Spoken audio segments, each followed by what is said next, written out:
겨울밤 칼바람이 골목을 파고들었다. 철문이 덜컹거리고 전봇대가 훌쩍 울었다. 한 노인이 비틀거리다 무릎을 꿇었다. 낡은 외투 주머니에서 접힌 신문이 떨어졌다. 신문 일면엔 젊은 재벌의 얼굴이 큼직했다. 정하늘. 실종 가족 찾기 공익 캠페인. 노인은 신문을 가슴에 안고 중얼거렸다. 하늘아, 내가 맞나, 내 피가 맞나. 숨이 가빠졌다. 눈앞이 아득해졌다. 지나가던 택시기사가 급히 다가왔다. 어르신, 정신 차리세요. 노인은 택시기사의 손을 붙잡았다. 내 아들을 찾아줘. 이름이 하늘. 정하늘. 말끝이 흐르고 노인의 몸이 축 내려앉았다. 멀리서 구급차 사이렌이 갈라왔다. 노인의 이름은 최만수. 이른을 바라보는 나이. 그의 삶은 한겨울 논바닥처럼 갈라져 있었다. 젊은 시절 그는 공사판에서 일했다. 양철 도시락을 품에 끼고 새벽 이슬을 뚫고 현장으로 걸었다. 아내는 몸이 약했다. 눈만 마주치면 웃던 여인이었다. 그러나 병만은 미련도 없이 데려갔다. 남은 건 아들 하나. 작은 손이 그의 손가락을 꼭 잡던 밤. 그것만으로도 살았다. 그날 장터는 붐볐다. 팥죽 냄새, 튀긴 빵 냄새, 삐걱대는 손수레 소리. 만수는 잠깐 물을 사러 갔다. 아들은 수박 장수의 파라솔 아래에서 깔깔댔다. 돌아와 보니 아이는 없었다. 옆에 있던 헌옷더미만 바람에 펄럭거렸다. 만수는 골목을 뛰었다. 애 봤소? 이렇게 생긴 눈이 크고 볼이 통통하네. 봤소? 사람들은 고개를 저었다.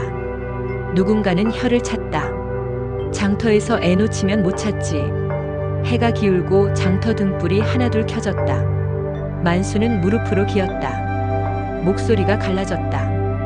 그날 밤 그는 아들의 이름만 부르며 잠들지 못했다. 그리고 그 다음날, 다다음날 다시는 평범한 아침이 없었다.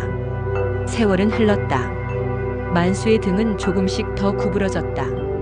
손마디엔 굳은 살이 박혔다.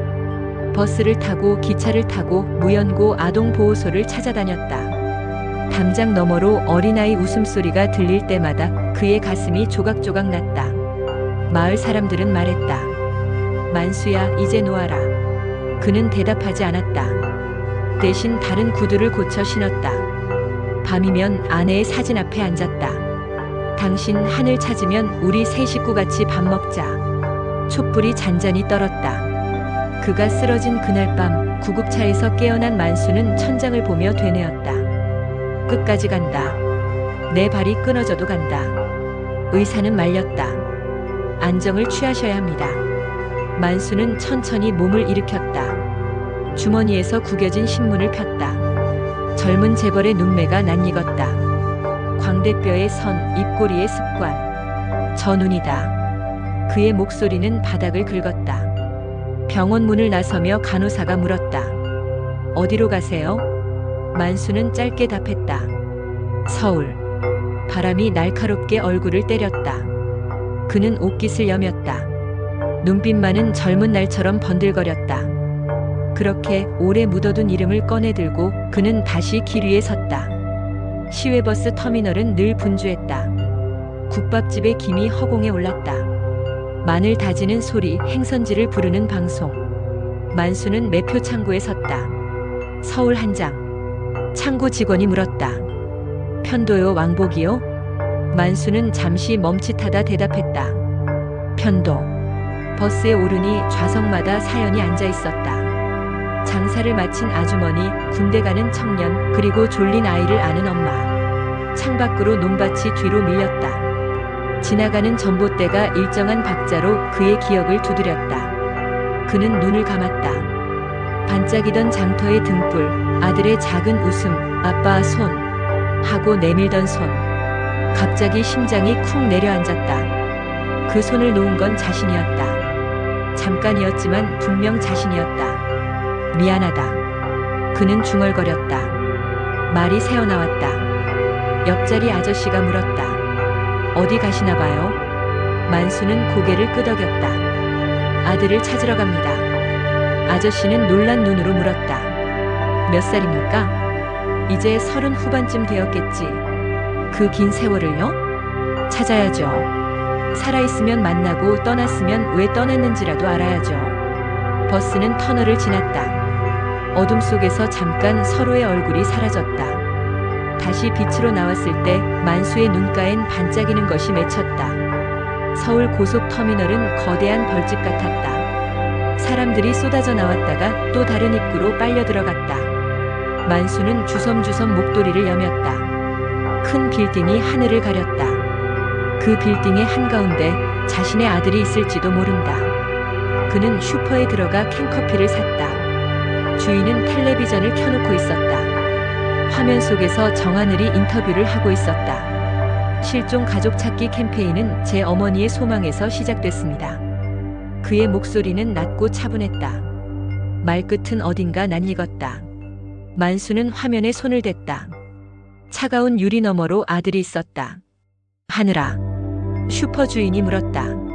손님도 응모하실래요? 사연 접수하면 도와준대요. 만수는 떨리는 손으로 응모용지를 들었다. 한 줄 한 줄 적어 내려갔다. 이름, 나이, 연락처. 사열란 앞에선 손이 멈췄다. 무슨 말을 써야 할까? 그날 장터의 바람 소리를 써야 하나? 아내의 웃음을 써야 하나? 그는 마지막 줄에 이렇게 적었다. 아들 이름을 부르며 평생을 걸었습니다. 다음 날 그는 그 거대한 빌딩 앞에 섰다. 대리석 바닥이 차갑게 빛났다. 유리문 안쪽으로 사람들이 질서대로 움직였다. 안내 데스크로 다가갔다. 정하늘 대표 좀 만납시다. 직원이 미소를 지었다. 예약은 하셨나요? 나는 그의 아버지요. 순간 공기가 얼었다. 직원은 눈을 깜빡였다. 뒤에서 경비가 다가왔다. 어르신 잠깐만요. 만수는 고집을 꺾지 않았다. 한마디만 전해주시오. 잃어버린 아버지가 왔다고. 로비는 웅성거렸다. 누군가는 휴대전화를 들이댔다. 누군가는 비웃듯 웃었다. 경비가 그의 팔을 붙잡았다. 이런 일 하루에도 몇 번씩 있습니다.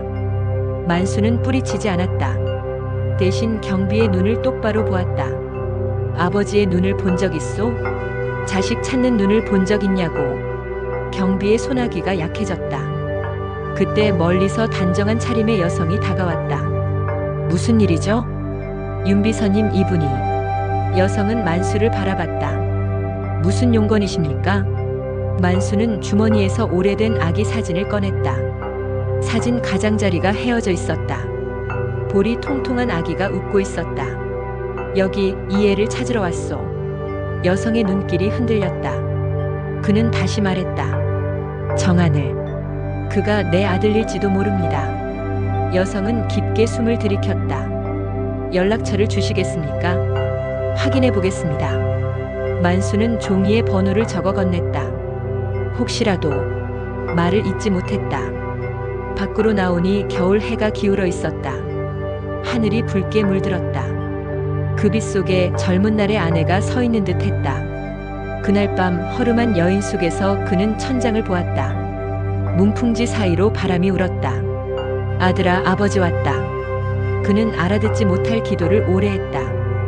이틀 뒤 전화가 왔다. 낯선 번호였다. 정하늘 대표실입니다. 순간 심장이 급히 뛰었다. 수화기 너머의 목소리는 침착했다. 대표님이 만나 뵙겠다고 합니다. 약속 장소는 병원이었다. 하얀 복도 끝 작은 상담실. 창밖으로 겨울 햇살이 희미하게 번졌다. 문이 열리고 젊은 남자가 들어왔다. 정하늘. 정제된 옷매무새, 절제된 걸음. 두 사람은 마주 앉았다. 한동안 말이 없었다. 시계 초침 소리만 또박또박 방을 찔렀다. 하늘이 먼저 입을 열었다. 아버지라고 하셨죠? 만수는 고개를 끄덕였다. 그래. 내가 맞다면 내가 내 아버지다. 하늘의 눈길이 저편을 보았다. 어릴 적 기억이 하나 있습니다. 장터에서 울고 있는 아이. 그리고 등을 돌리던 남자. 만수의 손등이 파르르 떨렸다. 내가 돌린 등은 너를 찾으러 달려간 등이었다. 상담실엔 윤비서와 병원 관계자가 함께 있었다. 윤비서가 조심스럽게 말했다. 사실 확인을 위해 친자 감정을 진행하려 합니다. 침묵이 다시 흘렀다. 하늘이 고개를 끄덕였다. 합시다. 채열실의 냄새는 싸늘했다.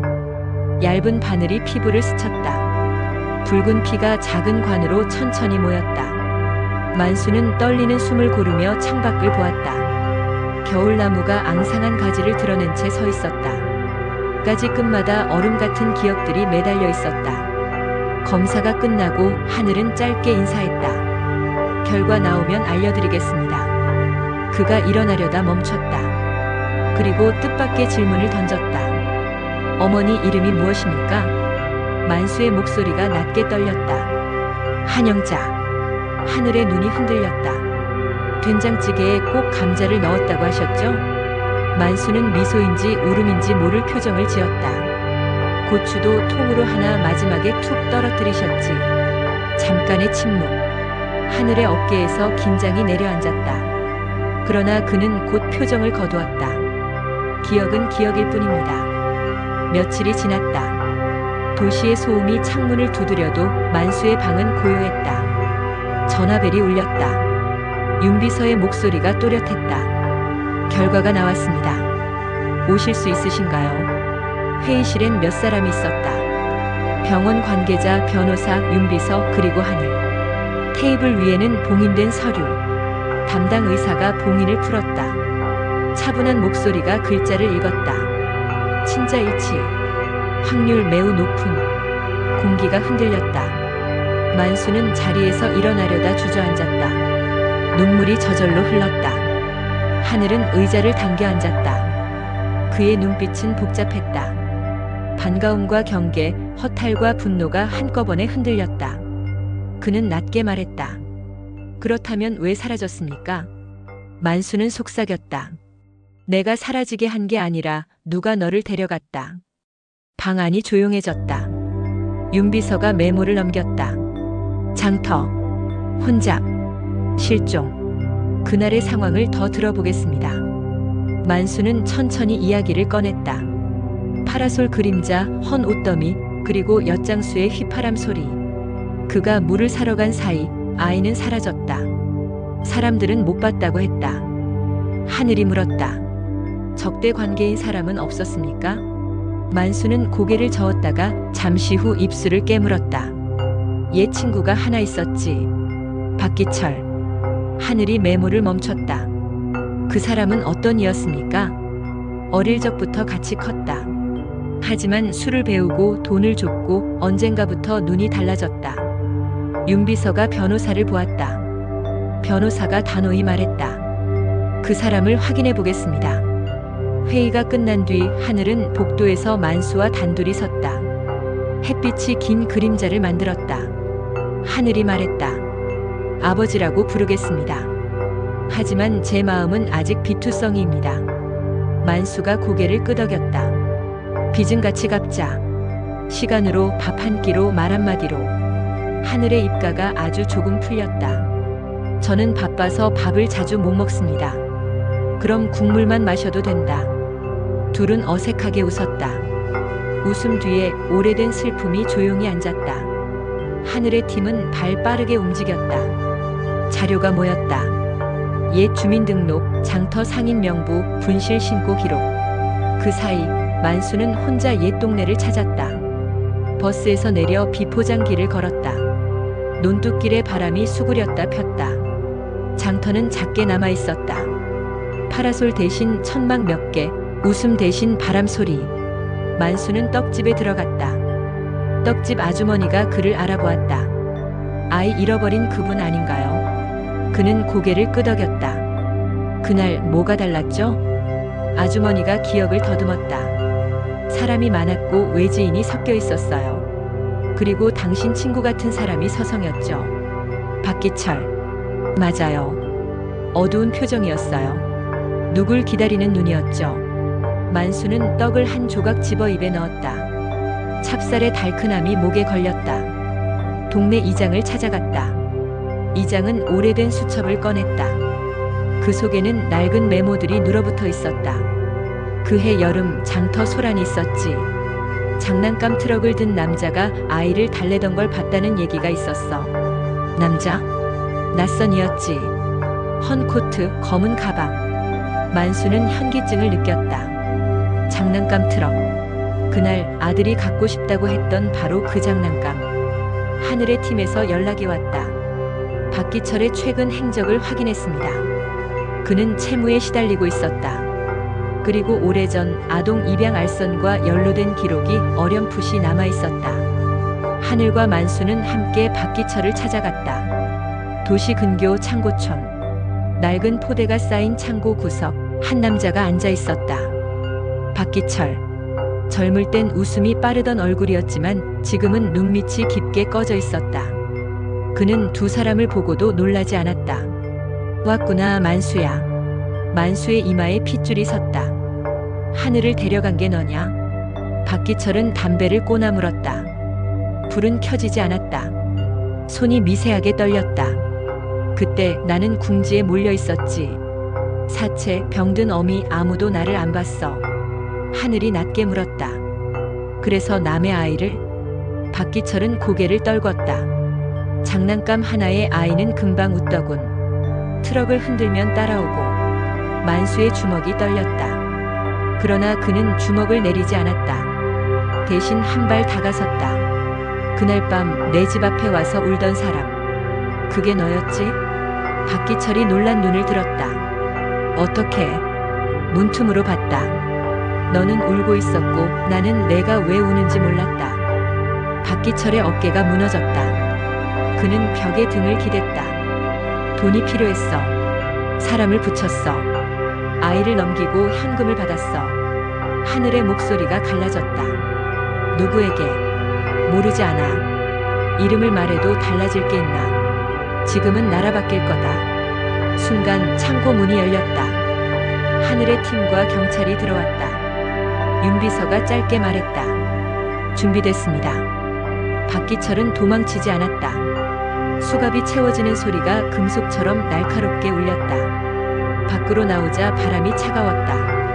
만수는 하늘의 팔을 잡았다. 미안하다. 내가 그때. 하늘이 고개를 저었다. 잘못은 범한 자에게 있습니다. 며칠 뒤 법정. 박기철은 모든 것을 자백했다. 목소리는 떨렸고 눈빛은 이미 꺼져 있었다. 판사는 냉정했다. 아이를 물건처럼 다룬 죄. 결코 가볍지 않다. 선고가 내려졌다. 만수는 법정 뒷자리에서 조용히 눈을 감았다. 하늘은 손수건을 쥐었다. 두 사람 사이로 긴 세월의 바람이 지나갔다. 법원을 나서며 하늘이 말했다. 이제부터가 시작입니다. 만수가 물었다. 무엇이? 잃어버린 시간을 채우는 일. 그 말은 가볍지 않았다. 그렇기에 더욱 단단했다. 봄이 얼음장을 밀어냈다. 매화가 마당에 흩어졌다. 시골집 처마 끝으로 참새가 들락거렸다. 만수는 낡은 마룻바닥을 쓸었다. 하늘이 가마솥 뚜껑을 들어 올렸다. 된장국에서 보글보글 소리가 났다. 감자는 큼직하게 썰어야 맛이 살아. 만수가 말하자 하늘이 웃었다. 고추는 통으로 하나 마지막에. 둘은 눈을 마주치고 고개를 끄덕였다. 말보다 익숙한 무언가가 부엌을 채웠다. 식탁에 앉자 그릇에 김이 올랐다. 하늘은 국을 한 숟가락 떴다. 혀끝에서 따뜻함이 퍼졌다. 이 맛 어디선가 먹어봤다 싶더니. 하늘이 중얼거렸다. 만수는 조용히 대답했다. 내 엄마의 손맛. 식사 뒤 둘은 뒷마당에 평상을 꺼냈다. 햇살이 등에 부드럽게 내렸다. 멀리 산등성이가 파랗게 누웠다. 하늘이 말했다. 어머니의 묘를 이전하고 싶습니다. 이 집에서 가까운 양지 바른 곳으로. 만수가 고개를 끄덕였다. 좋지. 우리 둘이 나무도 심자. 며칠 뒤 작은 비석이 세워졌다. 비석 앞에 하얀 국화가 놓였다. 하늘은 조용히 절했다. 어머니 늦었습니다. 하지만 이제라도 왔습니다. 바람이 산을 타고 내려왔다. 꽃잎이 가볍게 흔들렸다. 그날부터 하늘은 주말마다 내려왔다. 밭두렁을 함께 메고 우물 두레박을 함께 끌어올렸다. 동네 어르신들이 지나가다 말을 걸었다. 도시 아들이라더니 손이 곱구먼. 하늘이 웃었다. 흙이 손에 묻으면 마음이 가벼워집니다. 만수가 장롱 깊숙이 있던 낡은 상자를 꺼냈다. 속엔 아기 때 손싸개, 사진, 그리고 찢어진 장난감 트럭 바퀴 하나. 하늘은 바퀴를 손에 쥐었다. 작고 거친 플라스틱. 눈가가 뜨겁게 달아올랐다. 그날 이후로 나는 늘 비슷한 꿈을 꿨어. 누군가 나를 꼭 붙잡아주던 꿈. 만수가 대답했다. 이제 꿈에서 깨어도 괜찮다. 어느 저녁 동네 잔치가 열렸다. 풍물패가 골목을 돌고 솥뚜껑 전이 지글거렸다. 이장은 마이크를 잡았다. 오늘은 기부 소식도 있어. 정하늘 씨가 우리 마을 아이들을 위해 장학금을 약정했어. 사람들이 박수를 쳤다. 하늘은 쑥스러운 듯 고개를 숙였다. 만수는 옆에서 조용히 손뼉을 맞췄다. 잔치가 한창일 때 낯선 노파가 다가왔다. 구부정한 허리, 깊게 팬 주름. 노파가 말을 건넸다. 그날 장터에서 아이를 본 사람 나요. 만수와 하늘이 동시에 고개를 들었다. 그 남자는 헌 코트를 입었고 눈빛이 사갔지. 아이한테 트럭을 흔들어 보였어. 하늘이 물었다. 왜 이제서야? 노파는 미안한 얼굴로 말했다. 그때 누구한테 말을 해도 다들 제 얘길 믿지 않았소. 만수는 노파의 손을 잡았다. 고맙소. 하늘이 고개를 숙였다. 늦어도 증언은 증언입니다. 잔치가 끝나갈 무렵 하늘은 만수에게 작은 상자를 건넸다. 아버지의 이름을 건 재단을 만들겠습니다. 잃어버린 가족을 찾는 일을 돕는 곳. 만수는 상자를 열었다. 안에는 작은 명패가 있었다. 최만수 기금. 그는 명패를 쓰다듬었다. 내 이름을 어디에 새긴다 해서 마음이 채워지는 건 아니지. 하지만 누군가의 빈자리가 덜 시릴 수는 있겠지. 하늘은 고개를 끄덕였다. 그 시작을 아버지와 함께 하고 싶습니다. 봄이 깊어지자 텃밭을 넓혔다. 감자싹이 올라오고 깨끗한 새참이 나왔다. 저녁이면 둘은 마루에 앉아 별을 봤다. 별들이 오래된 이야기처럼 반짝였다. 하늘이 물었다. 아버지는 무엇이 가장 두려우셨습니까? 만수는 잠시 생각했다. 있는 것. 누가 누구를요? 내가 너를, 내가 나를. 하늘이 고개를 끄덕였다. 이제 우리는 서로를 잊을 수 없습니다. 만수가 빙긋 웃었다. 그래, 잊지 말자. 그게 우리가 할 가장 큰 약속이다. 여름이 오기 전 그들은 아내의 묘 옆에 어린 나무를 심었다. 삽이 흙을 가르고 땀이 흘렀다. 하늘이 말했다. 나무가 자라면 그 그늘 아래에서 밥을 먹읍시다. 만수가 대답했다. 그리고 내 아이들이 뛰놀겠지. 바람이 지나가며 잎을 흔들었다. 나뭇잎 사이로 햇살이 부서졌다. 둘의 그림자가 천천히 겹쳤다. 그날 밤 만수는 조용히 혼잣말을 했다. 재물은 모아도 마음은 빚이더라. 하지만 사랑은 나눌수록 채워지더라. 하늘은 방 문턱에서 그 말을 들었다. 그는 아무 말도 하지 않았다. 대신 아버지의 방에 다가가 이불을 조용히 덮어주었다. 아침이 오고 닭이 울었다. 새날의 소리는 맑았다. 부엌에서 물 끓는 소리가 났다. 하늘이 묻었다. 오늘 메뉴는 무엇입니까? 만수가 웃었다. 감자 듬뿍 된장국. 하늘이 고개를 끄덕였다. 고추는 통으로 하나 마지막에. 둘은 웃었다. 그 웃음은 오래도록 마당에 머물렀다. 그리고 아주 작은 깨달음이 마음속에 새겨졌다. 사람이 부자가 되는 길은 여러 가지지만 사람이 되는 길은 결국 하나라는 것. 눈을 맞추고 이름을 불러주고 손을 잡아주는 일. 그 작은 일을 꾸준히 하는 것. 그날의 국물은 유난히 진했다. 시간이 우려낸 맛이었다. 마지막 숟가락을 뜨며 만수가 말했다. 우리가 잃었던 건 세월이 아니라 서로였다. 그러니 이제 잃지 말자. 하늘이 대답했다. 네. 그 대답 하나로 오래된 겨울이 완전히 물러났다. 그리고 두 사람은 되찾은 시간의 문턱을 함께 넘어섰다. 작은 깨달음이 남았다. 악은 언젠가 드러나고 선은 결국 손을 잡는다. 돈은 삶을 편하게 하지만 사랑만이 삶을 깊게 한다.